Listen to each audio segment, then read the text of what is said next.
Bonjour ou bonsoir. La visite de Jean-Luc Mélenchon au Sénégal constitue une insulte pour l'Afrique et tous ceux qui se réclament des Africains, tous ceux qui se réclament des panafricains.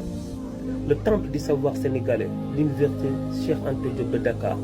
Connaissez-vous l'histoire de Cheikh Anta Diop? C'est celui qui a créé Carbone 14, le premier noir africain à pouvoir dater les choses. C'est un Sénégalais, il s'appelle Cheikh Anta Diop. Dans ce temple du savoir, aujourd'hui, on a vu un leader de la France, Jean-Luc Mélenchon, de la France insoumise, quitter son pays, aller dans un autre pays, libre, indépendant, pour lui imposer, pour lui parler d'une courant de pensée unique. Dans ce temple du savoir de Cheikh Anta Diop, Jean-Luc Mélenchon a fait l'apologie de l'homosexualité.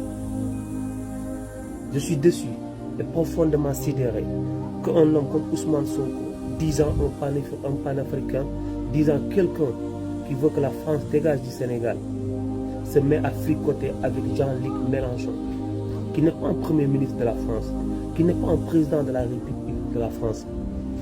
Jean-Luc Mélenchon n'est même pas le chef de l'opposition en France.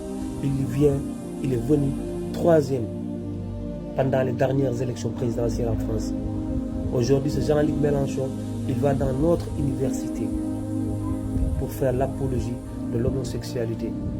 Le Sénégal n'est plus indépendant. Ce que Ousmane Sonko nous disait comme liberté, comme panafricanisme. Aujourd'hui, Ousmane Sonko, tu as fait honte à ces Africains-là. Tu as fait honte à tous ces leaders africains auxquels tu croyais, tu prenais référence en accueillant Jean-Luc Mélenchon dans le temple du savoir de l'université Cheikh Anta Diop. Ousmane, tu peux accueillir Jean-Luc Mélenchon partout où tu veux, au siège de Pastef. Ça, on s'en balèque.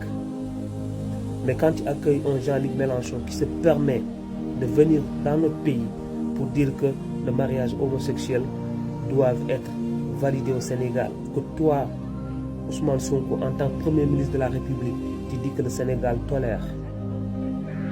Je vais faire l'inverse de la situation. Toi, Ousmane Sonko, en tant que Premier ministre du Sénégal, est-ce que tu oserais, dans tes pensées ou bien tes rêves les plus fous, venir en France, partir dans une université française pour dire que les hommes ont le droit d'épouser 2, 3 ou 4 femmes? Ou bien venir dire dans une université française que l'homosexualité doit être criminalisée en France? Est-ce que toi, Ousmane Sonko, tu oserais le faire? Aujourd'hui, vous avez trahi l'Afrique en recevant Jean-Luc Mélenchon dans le temple du savoir sénégalais.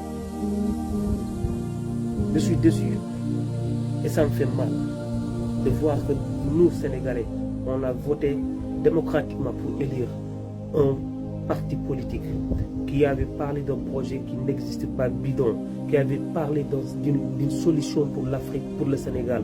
On n'a pas élu le pasteur pour l'Afrique ou pour le Sénégal. On a élu le pasteur pour que vous vous occupiez principalement des problèmes des Sénégalais. Le Sénégal ne validera jamais l'homosexualité. Jamais. On ne nous dira pas ce qu'il faut faire avec nos lois, ce qu'il ne faut pas faire avec nos lois. Aucun Africain n'est pas fou ou puissant pour venir en France dire ce que les Français doivent faire.